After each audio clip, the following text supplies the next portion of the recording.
오늘은 지난 한 주간 묵상했던 디도서 말씀을 살펴보도록 하겠습니다. 디도서를 목회서신이라고 부릅니다. 디모데 전후서, 디도서 이렇게 세 권의 바울 서신을 목회서신이라고 하는데요.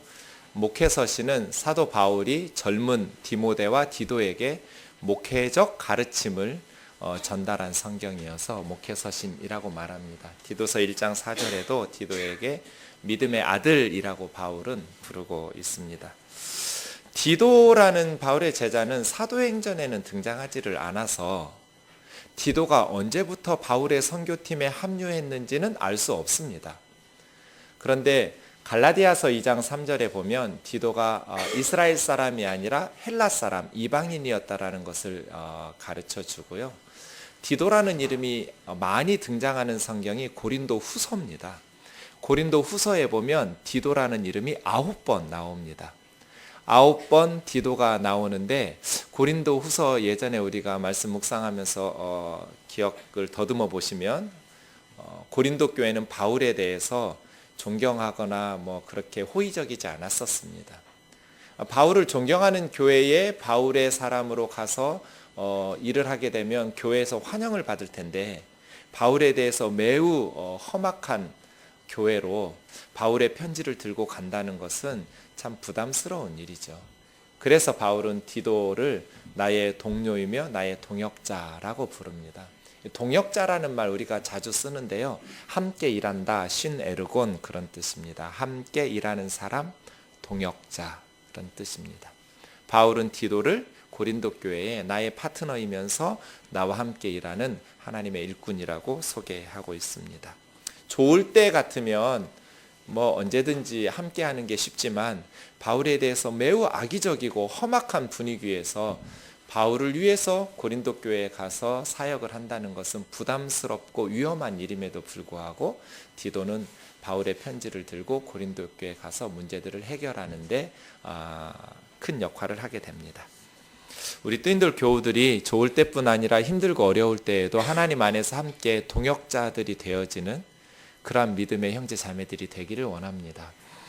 디도는 1장 5절에 보시면 그레데 교회에 섬기고 있었습니다. 내가 너를 그레데에 남겨둔 이유는을 통해서 바울과 함께 그레데에 갔었던 디도, 그런데 아직 남은 일을 정리하라는 말씀을 보면 완수되지 못한 채로 바울은 디도만 그레데에 남겨두고 다른 사역지 선교지로 옮긴 것 같습니다. 그런 의미로 이제 각 성에서 교회 리더들인 장로들을 세우면서 목회하고 있는 디도에게 목회적 가르침을 주는, 그래서예요. 목회서신은 디모데 전후서, 디도서가 저 같은 목회자에게는 교과서 같은 성경이에요.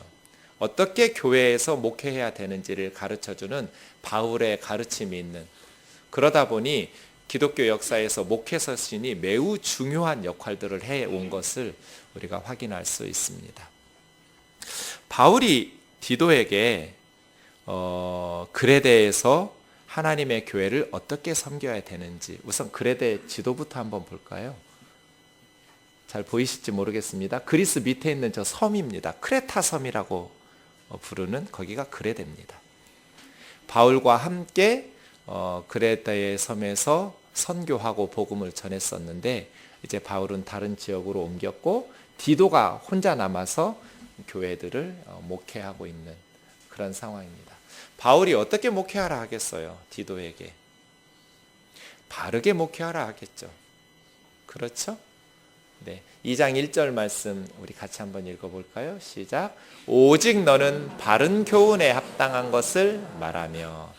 바른 교훈이라고 번역한 저 단어는 예수님께서 누가복음 5장 31절에는 건강한 자에게는 의사가 쓸데없고 병든 자에게라야 쓸모있다고 말하는 데서 나오는 건강한이라는 단어하고 똑같은 단어예요. 그러니까 바른 교훈이라고 말하지만 직역하면 건강한 교훈이에요. 건강한 교훈, 병들지 않은 교훈. 목회자가, 디도가 건강하고 바른 교훈으로 가르쳐야 그랜데 성도들의 신앙이 건강하고 바르게 되겠죠. 병든 교훈을 가르치면 성도들의 신앙이 병들게 되겠죠. 그래서예요.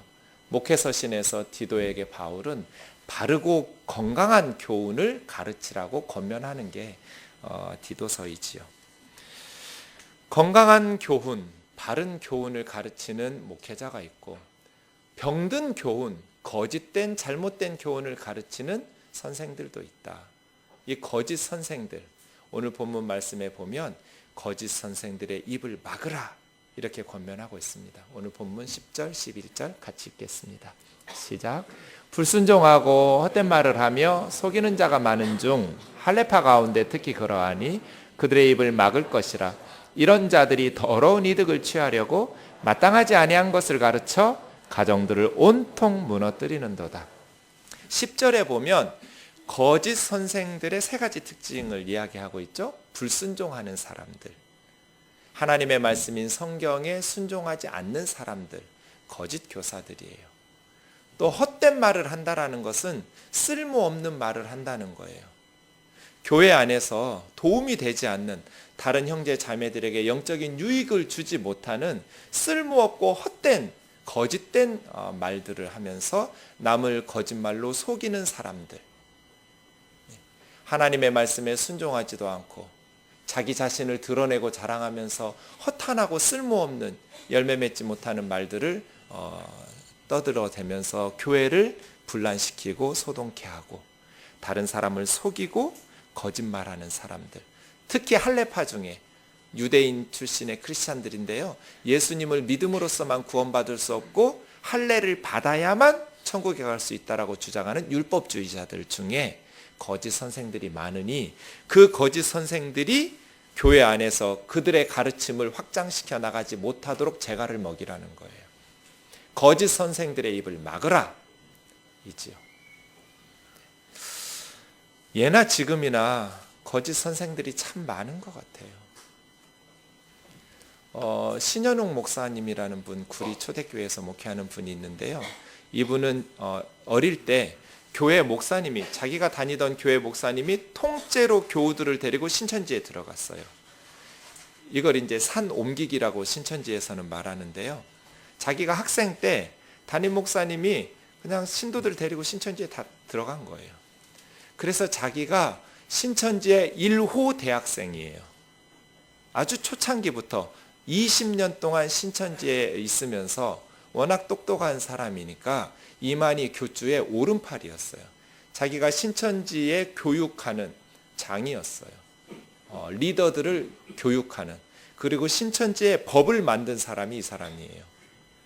그런데 신천지가 잘못됐다라는 것을 깨닫고 나와서 지금은 이단 문제연구소를 세워서 신천지에 빠져있는 사람들을 상담하고 바른 신앙생활 할 수 있도록 돕는, 이제 신학교에서 다시 공부하고 목사가 된 그런 분을 제가 찾아서 만나본 적이 있어요. 한 청년 때문에. 물었어요. 이만희 교주는 지금 1931년생이니까 한국 나이로 86세예요. 그런데 신천지 교인들은 죽지 않는다고 믿고 있어요. 육체적으로 영생불사한다고 믿어요. 그래서 제가 물었어요. 목사님, 이만희 교주 자신은 자기가 정말 죽지 않을 거라고 믿고 있습니까? 웃으면서 말해요. 아이고 목사님, 그럴 리가요. 자기도 죽는다는 거 알아요. 제가 또 물었어요. 아니 그럼 그 밑에 있는 실세들은 자기 교주가 죽는다는 걸 모릅니까? 정말 영원히 살 거라고 믿습니까? 아니요, 그 사람들도 다 죽을 줄 알아요. 그래서 동업자예요. 신도들만 속은 거예요.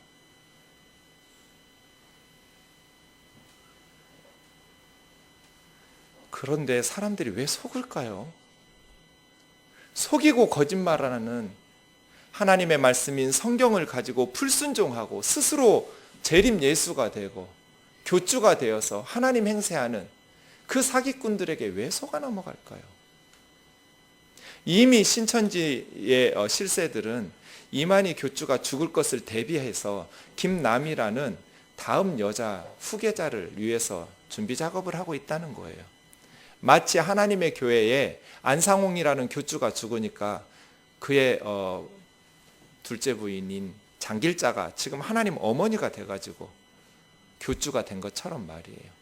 아마 신천지도 이만희 교주가 죽으면 또 다른 거짓말로 사람들을 속이면서 김남희가 교주가 되어서 계속 살아남을 것 같아요. 문제는 속이는 사람이 나쁘죠. 그런 교주들이 지옥에 가는 건, 하나님의 심판을 받는 건 합당한데 함께 속아서 지옥에 가는 이 신도들 말이에요. 대부분은 교회를 다녔던 사람들이에요. 한국 교회를 다녔던 신도들이 왜 거짓 이단에 속아서 모든 것을 바치고 그렇게 열심히 자신의 삶을 살다가 그 종교에 빠져 살다가 함께 하나님의 심판을 받느냐 말이죠. 그걸 생각하면 너무 가슴이 아파요. 한국 교회가 건강하고 바른 교훈으로 하나님의 말씀을 가르쳤다면 그 이단들에게 속지 않았을 텐데, 교회가 성도들에게 바른 성경의 교훈을 가르치지 못하니까, 그들의 입을 막으라, 속이는 자들의 입을 막지 못하니까 그렇게 많은 신도들이, 수십만 명이 이단의 노예가 되지 않았냔 말이죠. 그래서예요.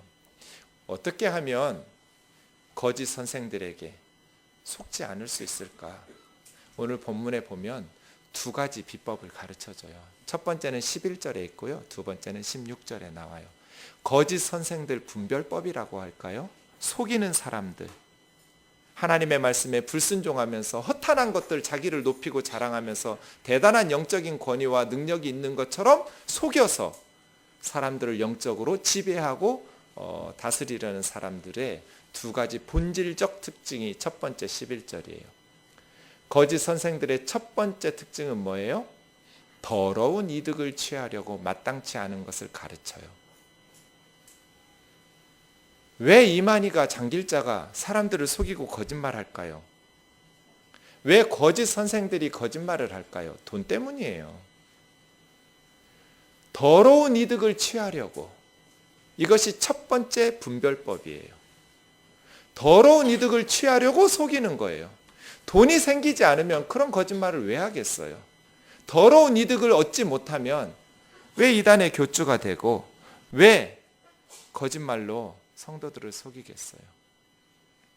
하나님은 많은 헌금을 내는 성도들을 기뻐한다. 하나님의 축복을 받으려면 하나님을 기쁘시게 해야 되는데, 가장 아까운 것이 돈인데 그 아까운 돈을 아낌없이 하나님 앞에 드려서 헌금하면 하나님께서 기뻐하시면서 더 많은 물질로 더 많은 복을 그에게 주신다. 이게 거짓말이에요. 그런데 문제는 마지막 문장 밑에 줄이에요. 그 거짓 선생들의 속아 넘어간 결과가 가정들을 온통 무너뜨리는도다. 가정들이 무너져 버려요. 이게 아파요.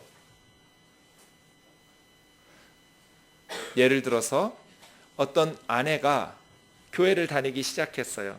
그런데 안타깝게도 거짓 선생들이 가르치는 잘못된 교회예요. 거짓 선생들이 더러운 이득을 취하려고 마땅치 않은 교훈으로 가르치겠죠. 병든 가르침으로 설교하고 성경 공부할 거예요. 하나님 앞에 많은 물질을 드려야 더 좋은 것을 얻을 수 있다. 기복주의를 부추기겠죠. 그랬더니 이 어리석은 아내가 그 목사님의 말을 듣고 많은 헌금을 드려요. 집안의 갈등과 싸움이 시작되겠죠. 부부지간에. 당신 교회 나가기 시작하더니 뭐 어느 정도 헌금하는 건 이해하겠는데 이렇게 많은 헌금을 하니 우리 가정 살림, 우리 아이들 교육은 어떻게 하고 우리 집은 어떻게 할 거냐? 그러면 이 아내가 목사님에게 상담을 하겠죠. 목사님, 우리 남편이 내가 헌금을 많이 한다고 나한테 이혼을 하자네요. 교회를 옮기거나 이혼을 하자는데 어떻게 할까요? 어떻게 해야 되나요? 바른 목사님이라면 꾸짖겠죠. 집사님 어떻게 신앙생활을 했길래 예수 믿지 않는 남편을 전도는 못할 망정 이혼하자는 소리를 듣느냐고 정신 차리라고 해야 될 텐데, 거짓 선생들은 어떻게 하겠어요? 남편이 중요해? 하나님이 중요해? 정말 너희 가정을 살리려면 이런 어려움과 박해를 이겨내야지. 시험과 유혹을 이겨내야지. 계속 더 하도록 하면 어떻게 되겠어요? 결국 이혼되고 가정이 온통 무너지겠죠. 그럼 그것을 가슴에 파야 되는데 그러한 성도들을 좋은 믿음이라고 추켜 세우고 그러한 교회들이 의외로 너무 많아요. 거짓 선생들이 속이는 이유는 더러운 이득을 취하려고 속여요. 그런데 가정들이 온통 무너지고 있어요. 왜 성도들이 속아 넘어가냔 말이에요. 왜 거짓 선생들한테 한국교회 성도들이 속아 넘어갈까요?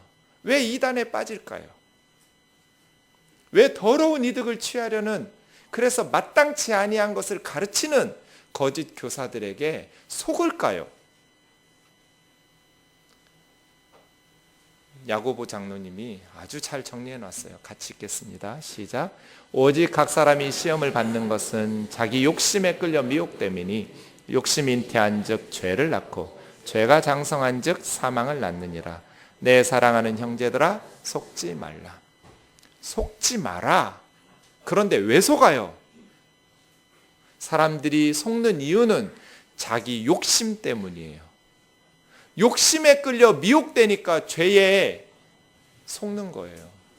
그 욕심이 자라나니까 죄를 짓게 되고 죄가 자라나면 결국 인생이 파산돼요. 사망을 낳아요. 지난주부터 이렇게 추천하고 있는 예수 믿으면 행복해질까라는 책에, 그 책 읽다 보니까 악어 거북이라는 이런 놈 이야기가 나오더라고요. 어떻게 생겼어요? 거북인데요, 등이 악어처럼 생겼어요. 근데 이 녀석이 등이 이끼가 낀 무슨 바위 같아요. 가만히 있으면 이끼 낀 바위 같아요. 그런데 이 악어 거북에 지금 입 벌리고 있잖아요. 혀에 재밌는 게 있어요. 혀가 저렇게 생겼어요.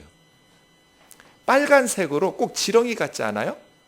그런데 이 녀석은 저 혀를 움직일 수 있어요. 그래서 빨간 지렁이가 움직이는 것처럼, 그러면 물고기들이 지렁이 먹으려고 제대로 살피지도 않고 남이 먹기 전에 내가 먹어야지 하고 덥석 하면 어떻게 되겠어요? 죽는 거죠. 이게 꼭 우리 같지 않아요? 사람들이 왜 거짓 선생들한테 속아요? 욕심에 끌려 미혹됨이니. 욕심 때문이에요. 왜 물고기들이 악어 거북 속에 들어가냐면 제대로 살피지 않았기 때문이잖아요. 남이 먹기 전에 내가 먹으려고 했기 때문이잖아요. 지렁인 줄 알고. 악어의 혀인데, 악어 거북에. 그러다가 죽는 거잖아요. 속이는 사람이 나쁘죠. 거짓 선생들이 악해요. 그래서 그들은 하나님의 심판을 받아 마땅해요. 그런데 문제는 거짓 선생들에게 속는 성도들 어떡할 거냐는 거예요. 왜 속아요? 가짜 목사들한테. 왜 속여요? 잘못된 교훈에게. 병든 교훈에 왜 타협하고 속아 넘어가냔 말이에요. 내 속에 있는 욕심 때문이잖아요. 자기 죽을 줄 모르고 악어 거북 입속으로 들어가는 성도들 말이에요.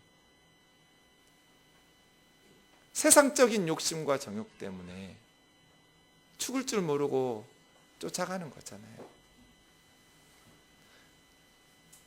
여러분, 이 세상 사람들에게 가장 큰 축복이 뭐예요?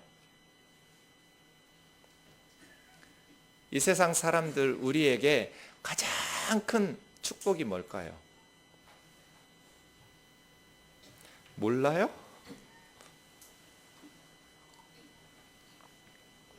예수님 믿는 거예요. 그렇죠? 예수님 믿는 게 가장 큰 축복이에요. 예수님 믿어서 하나님의 자녀 되는 것. 그런데 예수님을 믿는 성도들에게 가장 큰 하나님의 선물은 뭐예요? 예수님 믿는 성도들에게 하나님께서 주시는 가장 좋은 선물이 뭘까요? 죽는 거예요. 죽음이 제일 좋은 선물이에요. 죽음 자체라기보다는 죽음의 문을 열고 천국에 들어가잖아요. 온전한 구원을 누리잖아요. 그래서예요. 죽는 것은 망하는 게 아니에요. 사망이 아니에요. 예수 믿는 성도들에게는 가장 가장 설레는 순간이 죽는 순간이에요.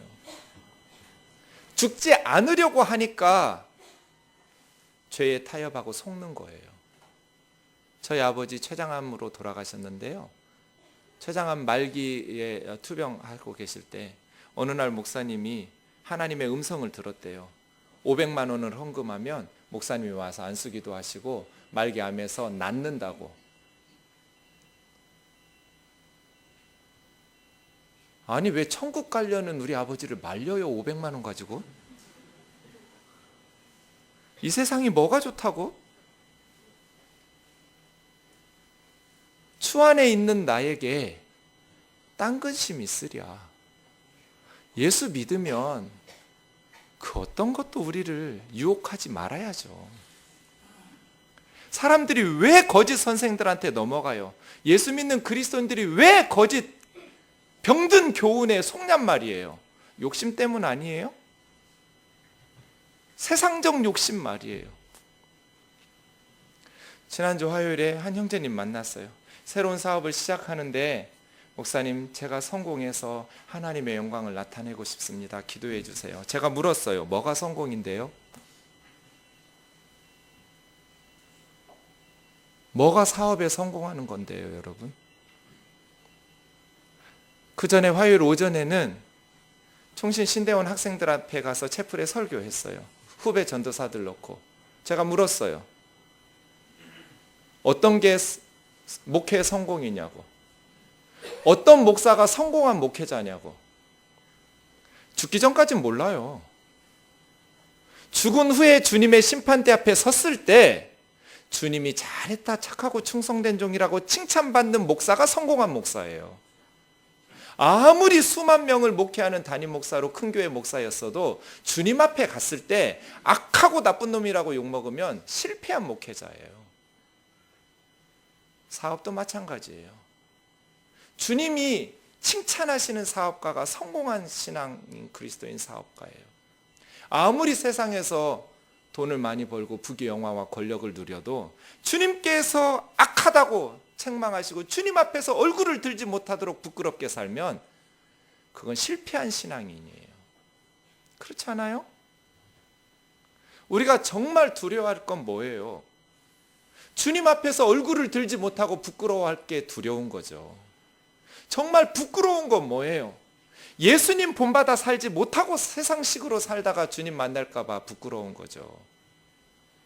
그런데 세상에서 성공하고 싶고 잘 살고 싶고 부유하고 싶고, 언젠가 저희 아들이 대학에 떨어지고 몇 주 지나서 제가 갑자기 감사헌금을 해야겠다는 생각이 들었어요. 저는 대학 4년 다니면서 배운 것보다 재수하면서 1년 동안 배운 게 훨씬 제 인생에 유익했어요. 힘들었어요. 하지만 내가 정말 힘들 때 하나님을 체험하고 하나님 앞에 겸손하게 기도하고, 그래서 4년 동안 대학에서 배운 것보다 1년 동안 재수학원에서 배운 게 훨씬 제 인생에 유익했어요. 아비로서 아이가 대학에 떨어지니까 가슴 아프죠. 안 떨어졌으면 좋겠죠. 하지만 떨어진 아들을 놓고 네 인생 실패한 거 아니다. 하루하루 열심히 공부하고 살았으면 주님께서 칭찬하실 것이고 결과와 상관없이 너는 성공한 거다. 그래서 아빠는 너무 감사한 마음이 들어서 내가 너 떨어졌다고 감사헌금 냈다. 정말 고맙더라고요.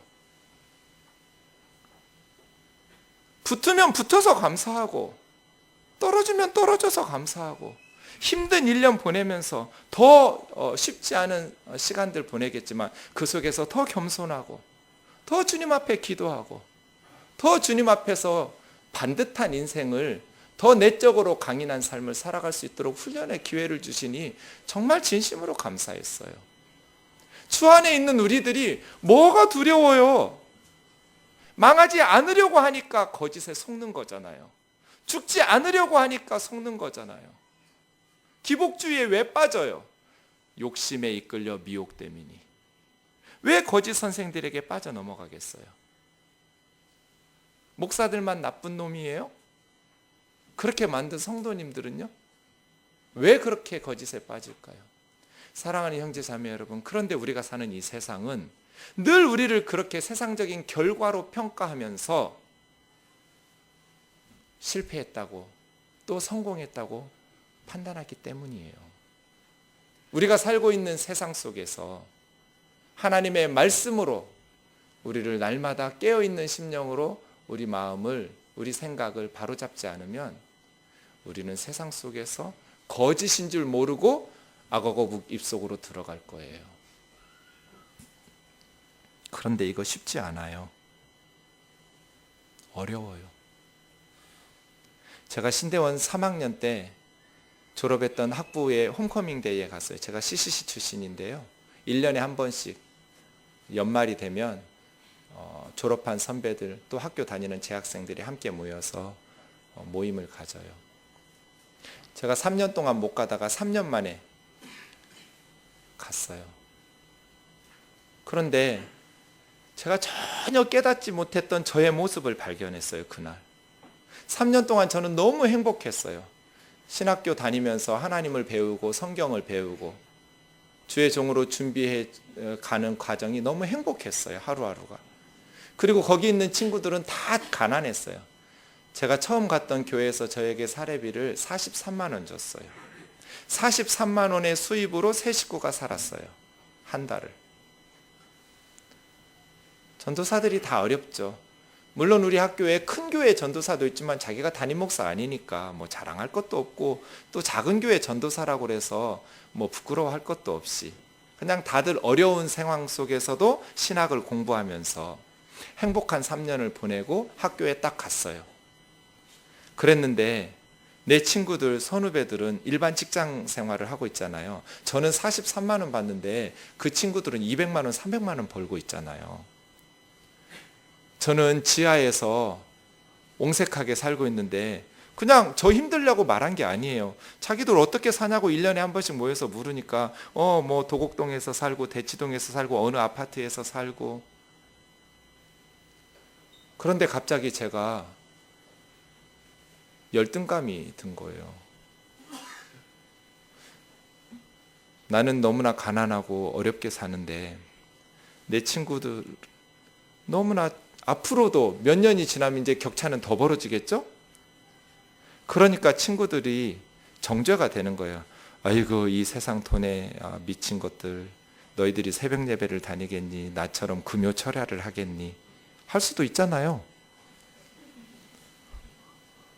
회사 다니면서 새벽 예배 다닐 수도 있잖아요.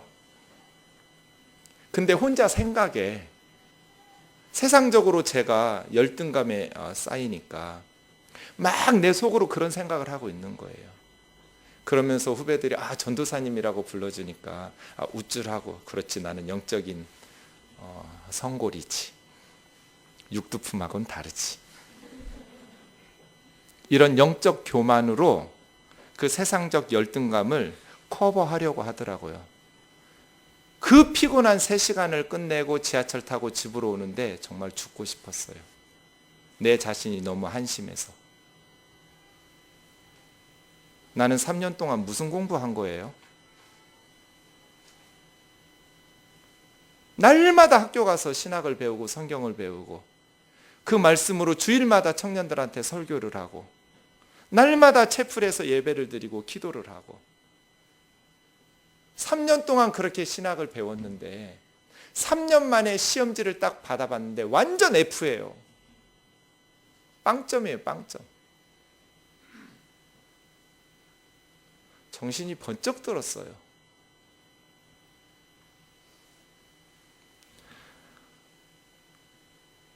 내가 너무 한심하구나.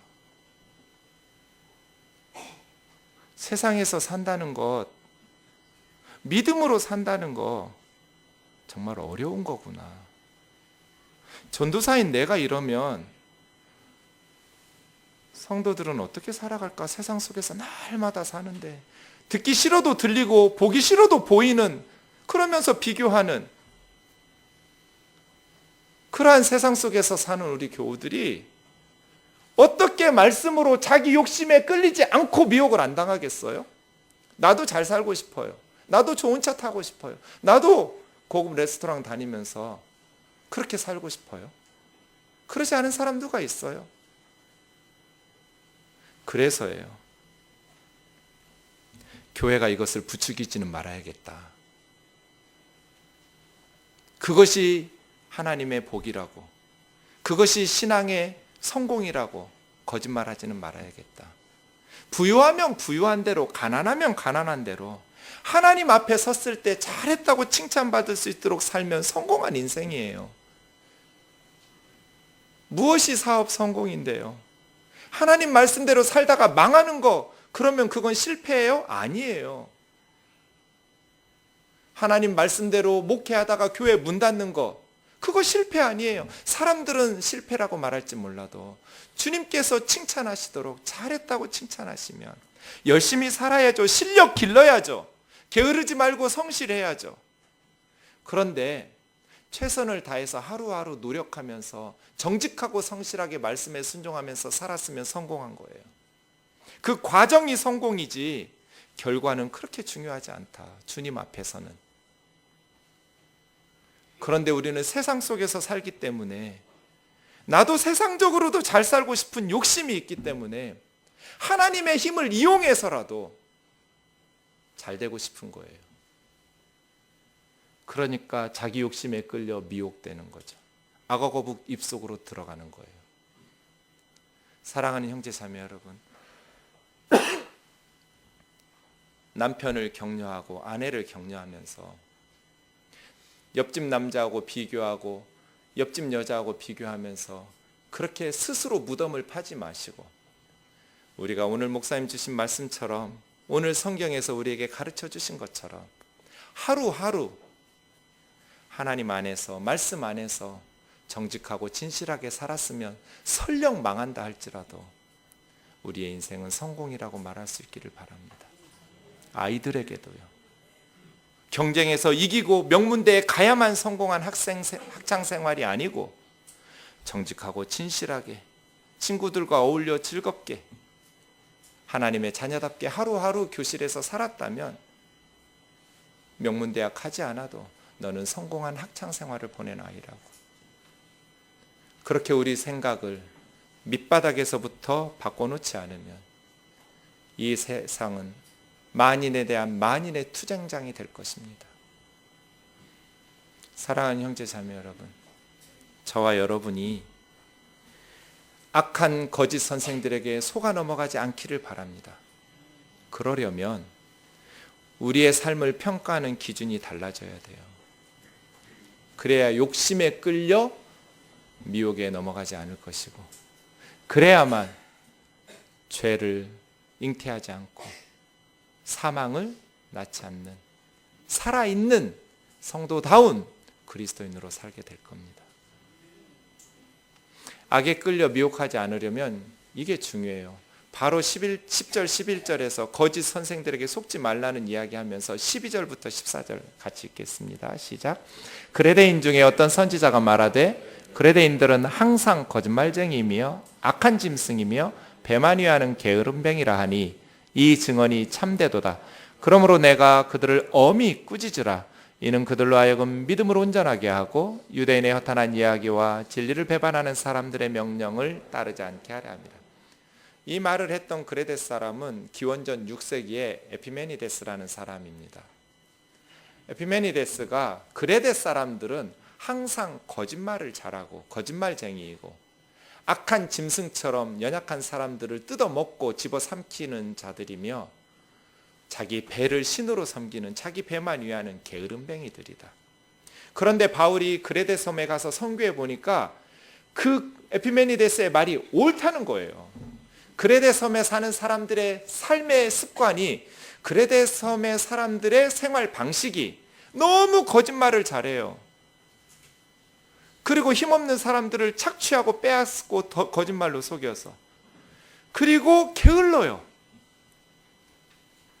게으르고 거짓말을 잘하고 연약한 사람들을 속여서 착취하니 어떻게 거짓 선생들에게 넘어가지 않겠어요? 우리가 정직하게 살려면, 우리가 기복주의의 거짓 선생들에게 넘어가지 않으려면 부지런해야 돼요. 내가 노력한 만큼 산다고 생각하면 돼요. 거짓말하지 않아야 돼요. 그래야 속아 넘어가지 않을 수 있어요. 어미 꾸짖으라. 예수 믿는 성도들이 여전히 옛날 방식으로 거짓말하고 또 속이고 자기 배만 위하는 게으르게 사는 성도들을 엄하게 꾸짖어라. 그래야 믿음 안에서 바르게 살 수 있으니까. 믿는다라는 것은 교회 왔다 갔다 하는 게 아니에요. 삶 속에서 그 믿음이 드러나야 하잖아요. 그러려면 게으르지 말고 부지런해야죠. 거짓말하지 말고 정직해야죠. 남의 것을 착취하는 악한 짐승이 되지 말고 순한 양처럼 정직하게 살아야죠. 그래야 바른 믿음을 가지고 진리 안에서 거짓에 속아 넘어가지 않으면서 살아갈 수 있다는 거예요. 두 번째 거짓 선생의 분별법은 16절에 있는데 우리 15절 16절을 같이 읽겠습니다. 시작. 깨끗한 자들에게는 모든 것이 깨끗하나 더럽고 믿지 아니하는 자들에게는 아무것도 깨끗한 것이 없고 오직 그들의 마음과 양심이 더러운지라. 그들이 하나님을 시인하나 행위로는 부인하니 가증한 자요 복종하지 아니하는 자요 모든 선한 일을 버리는 자. 거짓 선생들의 두 번째 분별법은 그들은 하나님을 시인하나 행위로는 부인해요. 원문에 한 단어가 빠졌어요. 하나님을 시인하나, 하나님을 안다고 시인하나. 하나님을 안다고 주장하지만 이것을 더 정확히 표현하면 자신들은 하나님을 잘 안다고. 그러니까 거짓 선생들의 두 번째 특징은 하나님을 독점하는 거예요. 내가 하나님을 더 잘 알아. 하나님께서 이렇게 말씀하셨어. 이런 것을 목사의 무당화라고 그래요. 무당들은 신을 독점해서 사람들을 지배하잖아요. 하나님을 잘한다고 독점해서 성도들을 지배하는. 그런데 행위로는 부인하는. 그래서요. 목사들의 말은 무시하면 돼요. 행동만 뚫어지게 쳐다보면 돼요. 이 사람이 진짜인지 가짜인지. 말은 무시하고 행동을 보란 말이에요. 입으로는 하나님을 시인하지만 행위로는 하나님을 부정하는 사람들. 기독교 신앙의 핵심이 뭐예요, 여러분? 십자가예요. 십자가의 정신을 살아내는 것이 고린도후서 8장 9절인데요. 우리 한번 찾아 읽어보시죠. 십자가의 정신을 고린도후서 8장 9절. 시작. 우리 주 예수 그리스도의 은혜를 너희가 알거니와 부요하신 이로써 너희를 위하여 가난하게 되심은 그의 가난함으로 말미암아 너희를 부요하게 하려 하심이라. 예수님은 하나님의 아들이시잖아요. 우리 주 예수 그리스도의 은혜를 너희가 알거니와 부요하신 자로서 가난하게 되심은 그가 가난하게 됨으로써 가난한 우리들을 부요하게 해주시려고. 이것이 십자가를 살아내는 거 아니에요? 뜨인들교회 목표가 뭐예요? 부자교회 되는 거예요? 아니죠. 교회가 부자되고 목사가 부자되는 게 아니라 부요한 우리가 가난하게 됨으로써 가난하고 스스로 생명을 포기하고 싶을 만큼 고통스럽게 사는 이웃들에게 부유하게 만들어줘서 삶의 소망을 주는 것이 교회 사명 아니에요? 예수님처럼 사는 것. 여우도 굴이 있고 날아다니는 새들도 보금자리가 있지만 나는 머리 둘 곳도 없다. 그게 예수님의 삶이었잖아요. 가난해서가 아니라 가난하심으로써 하루에 두 끼도 못 먹는 사람들이 널려 있으니까 예수님은 그들에게 나누고 베푸시느라고 부유하신 자로서 가난하게 되심으로 가난한 자들을 부유하게 하려 하심이라. 우리가 예수님의 제자라면 이렇게 살아야 되는 거잖아요. 하나님의 이름으로 사업하듯이 많은 헌금 긁어 모아가지고 의리의리한 예배당 지어놓고 영광 찬양하면 그 예배 하나님 기뻐하시는 게 아니고 예수님 본받아서 예수님처럼 사는 교회, 예수님처럼 사는 성도가 제대로 된 교회잖아요. 부유하신 자로서 가난하게 되시면 가난한 우리들에게 부유하게 하시려고. 이것이 십자가의 정신이잖아요. 그런데 하나님을 독점해요. 하나님을 입으로는 시인하면서 행위로는 너무나 화려하게 사는, 그게 거짓 선생이란 말이에요. 가짜예요. 이단의 교주들 보세요. 예수님 닮아서 사는 사람 있는지 입으로는 하나님을 시인하지만 행위로는 부인하잖아요. 예수님처럼 살지 않잖아요. 기독교의 핵심이 뭐예요? 십자가예요. 기독교의 정신은 평등이에요. 제 안에 계신 똑같은 성령님이 여러분 안에 계셔요. 목사만 하나님을 독점하고 하나님을 더 잘 알아서 성도들에게 하나님의 뜻을 가르치고 그 지식을 가지고 영적으로 지배하려는 것은 무당이죠. 내 안에도 목사님 안에 있는 성령님하고 똑같은 성령님 계신다고. 하나님께서 내 삶에 무언가를 요구하신다면 나에게 말씀하실 거라고. 그러한 자립적인 성도 신앙생활을 할 수 있도록 해야죠. 여러분이 예수님의 종이 돼야지 목사들의 종이 되어서는 안 되잖아요. 우리가 지금 촛불을 들고 광장에 나가지만 대한민국은 이미 오래전부터 무당들의 나라가 돼버렸어요. 거리마다 무슨 점쟁이들이 앉아 있고요. 그렇게 소리 높여 외치는 정치인들, 국회에 있는 사람들, 선거철 되면 다 용하다는 점쟁이들 쫓아다니고요. 입시철 되면 점쟁이들 쫓아다니고요. 대한민국 국민들 비선 실세 없는 사람들이 누가 있어요?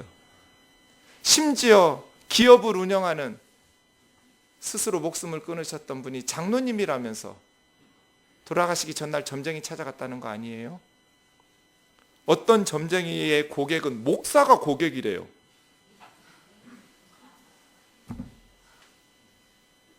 이 사람들 뭐 하는 거예요 지금? 왜요? 욕심 때문 아니에요? 이보다 훨씬 가난해지고 이보다 훨씬 병들고 이보다 훨씬 사는 게 힘들어도 주님께서 인도하시는 내 삶 성실하고 열심히는 살아야 하지만 어떤 결과든지 나는 주와 함께 궁궐에서든지 빈들이든 초막이든지 주님 모시고 주님 말씀 안에서 주님과 함께 살아가는 그 길, 그 신앙인의 프라이드 말이에요. 그래서 여러분 자동차를 다 프라이드로 바꿔야 돼요. 성도가 프라이드가 있어야지. 이런 자긍심이 없어요? 예수님이 나 위해서 죽었는데 뭘 더 바래요? 그 주님 한 분이면 됐지. 성실히 살면 되죠.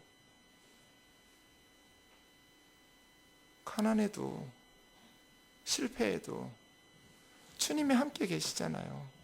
안 죽어요. 주님은 하늘의 새들도 먹이시고 들의 백합화도 입히셔요.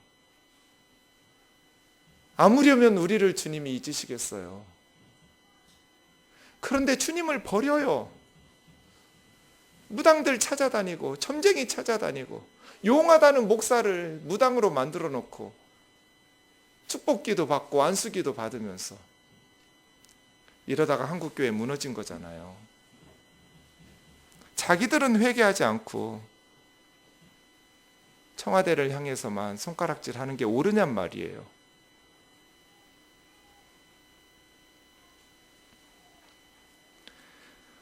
어떤 게 바른 교훈일까요? 2장 7절 8절 우리 같이 읽겠습니다. 시작. 범사에 내 자신이 선한 일에 본을 보이며 교훈에 부패하지 아니함과 단정함과 책망할 것이 없는 바른 말을 하게 하라. 이는 대적하는 자로 하여금 부끄러워 우리를 악하다 할 것이 없게 하려 함이라. 네, 디도에게 이렇게 권면했어요. 내 자신이 선한 일에 본을 보이는 것. 거짓 선생들은 입으로는 하나님을 시인하지만 행위로는 부인해요. 그런데 진짜 선생들은 그 교훈에 본을 보여요. 말과 행실이 일치하겠죠. 그게 진짜 신앙이죠. 건강한 신앙, 바른 신앙은 말과 행위와 믿음과 행실이 일치해야죠. 그러기 위해서 세 가지 이야기했어요. 먼저 다음 거 보고 다시 말씀으로 올라올게요. 동기의 순수함.